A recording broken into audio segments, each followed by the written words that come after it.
주간 경제 뉴스를 종합하는 시간 경제운입니다. 앞으로 소비자가 구매를 확정하면 이커머스 사업자가 20일 이내에 판매 대금을 입점 사업자에게 지급해야 합니다. 또 판매 대금의 절반 이상을 금융기관에 예치하도록 해 플랫폼이 파산해도 입점 사업자가 판매 대금 일부를 돌려받을 수 있도록 하는 그 방안도 추진되는데 그 관련 내용 홍 기자의 뉴스 포인트에서 다뤄보겠습니다. 지금 자리에 홍경표 기자 나와 있습니다. 안녕하십니까? 안녕하세요. 네, 팀원 위메프 판매 대금 미정산 사태가 이제 재발하는 걸 막기 위해서 네. 정부 조치가 나왔습니다. 네, 팀원과 위메프가 소비자로부터 받은 돈을 판매자에게 지급하지 못해서 문제가 발생한 것인데요. 정상적으로 플랫폼의 역할만 제대로 했었으면 여기까지 오진 않았을 것으로 보입니다. 그래서 이 소비자에게 물건을 판매한 대금을 제때 제대로 지급할 수 있도록 이 시스템적으로 막는 방안을 정부가 추진하는데요. 네. 공정거래위원회는 대규모 유통업법 개정 방안을 발표를 했습니다. 앞으로 이커머스 사업자는 소비자가 구매를 확정하면은 20일 이내에 판매 대금을 입점 사업자에게 지급을 해야 되는데요. 판매 대금의 절반 이상을 금융기관에 예치하도록 해서 플랫폼이 파산하더라도 입점 사업자가 판매 대금 일부를 돌려받을 수 있도록 하는 안도 추진을 합니다. 네. 이 법이 적용되는 사업자는 이제 국내 중개거래 수익 매출이 100억 원 이상이거나 중개거래 규모가 그러니까 판매 금액이 1,000억 원 이상인 온라인 중개거래 사업자입니다. 그러니까 어느 정도 좀 규모가 있는 사업자라고 볼 수가 있겠는데요. 네. 이들은 소비자가 구매를 확정한 날로부터 20일 이내에 대금을 지급을 해야 되는데요. 이 법 적용 대상 사업자의 평균 정산기일이 한 20일 정도인 점을 고려한 것으로 볼 수가 있겠습니다. 그리고 숙박, 공연 등 이제 구매 이후의 서비스가 공급되는 경우에는 소비자가 실제 이용하는 날을 기준으로 10일 이내에 정산을 해야 하고요. 네. 또 판매 대금의 절반 이상을 이 금융기관에 예치하도록 하는 안도 추진된다고요. 맞습니다. 플랫폼이 직접적으로 판매 대금을 관리하는 경우에는 판매 대금의 50% 이상을 금융기관에 별도로 예치를 하거나 이 지급 보증 보험에 가입하도록 하는 안도 포함을 하는데요. 네. 예치된 판매 대금 같은 경우는 압류를 할 수도 없고 이 플랫폼이 마음대로 양도하거나 담보로 제공하는 것도 이제 원칙적으로 금지를 합니다. 네. 그러니까 이 미지급을 막기 위한 최소한의 안전장치를 마련하겠다 이렇게 볼 수가 있겠고요. 네. 플랫폼이 파산하는 경우에도 입점 사업자에게 판매 대금을 먼저 지급을 하고 그 다음에 다른 채권자보다 먼저 변제하도록 할 계획입니다. 예. 공정위는 사업자들이 이 새 법안에 대비할 수 있도록 법안 공표 후에 1년의 유예 기간을 또 두기로 했고요. 판매 대금 정산 기한도 단계적으로 단축하고 판매 대금 별도 관리 비율도 점진적으로 좀 상향할 방침입니다. 네. 그런데 이 벤처 기업들 이익을 대변하는 단체에서는 이제 이번 개정안에 대해서 비판의 목소리를 냈네요. 네, 이거 벤처기업 협회가 이 정산 주기를 이제 10일에서 20일 이내로 제한을 이 법안이 이 개정안에 대해서 대규모 유통업법 개정안에 이제 우려를 이제 표했어요. 네. 벤처기업 협회는 성명에서 공정거래위원회 규제 도입은 이번 사태의 근본적인 원인과는 무관한 이 섣부른 대응이라면서 기존의 이커머스 플랫폼 기업은 물론이고 혁신적인 기술과 아이디어로 이커머스 산업에 새로 진입하려는 벤처 스타트업의 혁신 의지를 무너뜨릴 것이라고 주장을 했습니다.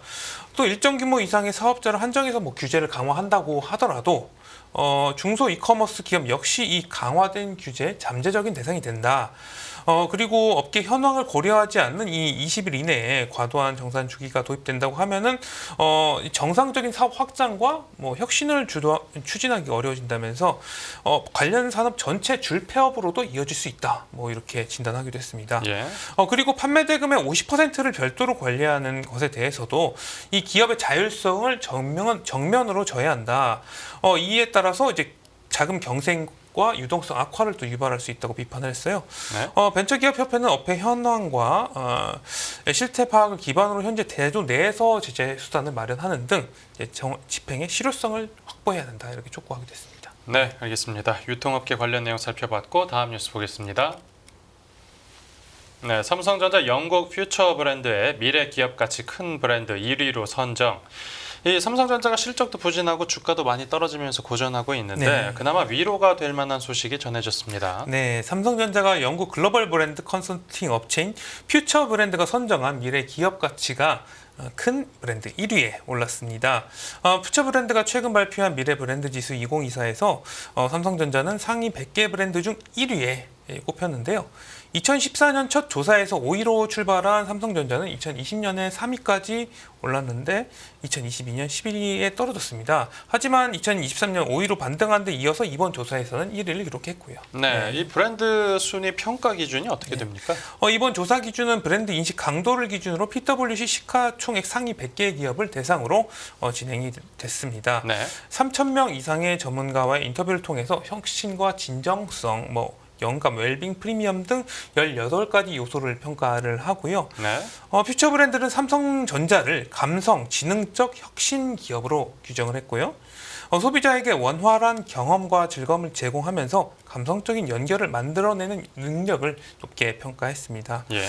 퓨처 브랜드는 삼성은 지속적인 혁신과 일관성을 유지해서 충성도 높은 고객 기반과 평판이 좋은 브랜드 이미지를 또 구축했다고 평가를 했고요. 네, 삼성전자는 이제 그렇고 그 외에 나머지 기업들 순위는 어떻게 집계됐습니까? 네, 작년 조사에서 이제 1위였던 애플은 이번 조사에서는 두 계단 하락해서 3위에 머물렀습니다. 세계 1위 반도체 노광 장비 업체인 네덜란드 ASML 같은 경우는 작년 9위에서 올해 5위로 뛰어 올랐고요. 네. 1위 파운드리 업체인 이제 대만 TSMC는 작년 4위에서 올해 9위까지 내려갔습니다. 이밖에 미국의 반도체 장비 기업 어플라이드 머티리얼스가 13위로 신규 진입을 했고 마이크로소프트는 14위, 인텔은 17위를 기록했습니다. 네. 또 삼성전자는 최근에 또 글로벌 브랜드 이제 컨설팅 전문 업체 인터브랜드가 발표한 글로벌 100대 브랜드에서 브랜드 가치가 사상 첫 1,000억 달러를 돌파하면서 5년 연속 글로벌 5위를 또 기록한 바 있고요. 네. 일본 니케이 리서치가 발표한 글로벌 브랜드 서베이 2024에서 삼성전자는 100대 브랜드 가운데 1위를 차지하기도 해서 최근 실적과 주가 흐름과는 별개로 브랜드 가치는 상당히 높게 평가받고 있습니다. 네, 알겠습니다. 네, 산업계 소식이었고 다음 뉴스 보겠습니다. 네, 대만 TSMC 예상 넘는 실적에 주가 급등. 네, 이 간밤에 TSMC 실적이 발표됐는데 실적이 생각보다 많이 잘 나왔나 봅니다. 네, TSMC가 올해 3분기에 시장 예상을 뛰어넘는 이 14조 원에 육박하는 순이익을 기록을 했습니다. 올해 3분기 순이익이 우리나라 돈으로 약 13조 8천억 원으로 전년 동기 대비 54.2%가 늘었고요. 이는 시장 예상치인 12조 7천억 원을 뛰어넘는 실적이다. 이렇게 볼 수가 있겠습니다. 예. TSMC 3분기 매출은 약 32조 3천억 원으로 전년 동기 대비 39%가 증가했는데요. TSMC는 3분기 전체 웨이퍼 매출에서 3나노, 5나노, 7나노 등 이 7나노 이상의 이 첨단 반도체 매출이 69%에 달했다고 밝혔습니다. 네. TSMC는 AI 모델을 학습시키는 데 필요한 최첨단 반도체를 위탁 생산하는 업체고요. 엔비디아, 애플, AMD 등의 주요 고객사라고 할 수가 있겠습니다. 네, 이렇게 실적이 잘 나왔으면 당연히 주가도 크게 뛰었겠죠. 맞습니다. 증권거래소의 ADR로 상장된 TSMC 주가도 예상을 뛰어넘는 분기 실적에 10% 가까이 급등했는데요. TSMC 주가는 전날보다 9.79% 오른 205.84달러에 마감했습니다. 네. 시가총액도 장중 약 1조 1천억 달러를 이제 기록하면서 1조 달러를 훌쩍 넘겼고요. 종가 기준으로는 약 한 1조 671억 달러를 기록해서 우리나라 돈으로 환산하면은 한 1,460조 원에 달했고요. 네, 그런데 약재도 같이 전해졌는데 네. TSMC가 수출 규정 위반으로 미국 당국의 조사를 받고 있다고요. 네, 이 TSMC가 미국의 수출 규정을 위반해서 미국 통신 장비 업체 화웨이를 위해서 이 AI용 그 반도체를 만들었는지 미국 당국이 조사 중인 것으로 전해졌는데요. 네. IT 전문 매체 디인포메이션은 미국 상무부가 최근 몇 주간 TSMC 측에 화웨이용 스마트폰 AI 칩 제조에 관여했는지 문의했다고 또 보도했습니다. 네. 아직 조사는 초기 단계고 이 상무부가 자료를 확보하고 결론을 내리는데 얼마나 걸릴지 등은 아직 명확하지 않은 상황으로 알려졌고요. 네네. 이 화웨이가 이름이 다른 중개 회사를 내세워서 주문을 대신 넣는 방식으로 TSMC에서 우회적으로 칩을 구매했을 가능성을 염두에 두고 미국 당국이 이 조사에 들어간 것으로 보입니다. 네. TSMC가 이 주문을 받을 때 고객사에 대한 실사 의무를 제대로 이행했는지 좀 면밀히 들여다보고 있고요. 미국이 엔비디아 칩 대중국 수출을 막으면서 중국 기업들이 이 대체제로 화웨이가 만든 AI 서버칩을 쓰고 있는데 이 화웨이가 설계한 AI 칩 제조에 TSMC가 관여했는지 여부가 주요 대상인 것으로 보입니다. 예. 그리고 TSMC가 이 화웨이 스마트폰에 들어간 칩 가운데 일부를 만들었는지도 살펴보고 있는 것으로 보여지고요. 네, 중국이 뭐 가상의 회사를 앞세워서 실제로 뭐 속일 의도가 있었으면 이 TSMC 측에서는 진짜 모르고 제조했을 수도 있는 거 아니겠습니까? 네, 이 미국 정부는 이제 2020년 이제 국가 안보를 우려로 화웨이가 미국산 장비를 이용해서 만들어진 반도체를 이제 구매하지 못하도록 했습니다. 또 미국 당국은 화웨이가 이 미국 상무부의 승인 없이 미국 기술을 이용해서 칩을 만드는 것도 막고 있어요.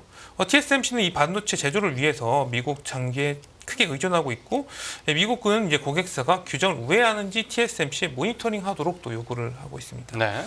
TSMC는 이게 지난 2020년에 미국의 화웨이 규제 당시에 화웨이로부터 신규 주문 접수를 중단했다고 밝히기는 했습니다. 네. 만약 규정 위반이라고 판명이 나면 이 TSMC가 어떤 제재를 받게 되는 거죠? 이제 TSMC 같은 경우는 아까 말씀드렸다시피 애플과 엔비디아 등을 이제 고객사로 두고 있고요. 반도체 생태계에서 상당히 중요한 위치를 차지하고 있습니다. 예. 미국은 이제 TSMC의 미국 공장 건설에 거액의 보조금을 지급을 하는 등 이 TSMC를 이제 우군의 어떤 공급망에 두려고 상당히 노력을 하는 중이에요. 하지만 이 TSMC가 화웨이와의 거래에서 미국 수출 규정 위반이 확인될 경우에 미국 기술에 대한 일시적인 접근 제한이나 벌금 부과 등의 제재를 가할 가능성도 있습니다. 네. 일례 케이스로 이제 미국 상무부 같은 경우는 시게이트 테크놀로지가 화웨이의 하드디스크 드라이브 기술을 판매한 혐의로 벌금을 3억 달러를 부과한 바 있어서 이 TSMC 사태의 결론이 또 어떻게 마무리가 될지도 시장이 주목하고 있습니다. 네, 알겠습니다. 오늘 뉴스 포인트는 여기서 정리하죠. 잘 들었습니다. 감사합니다.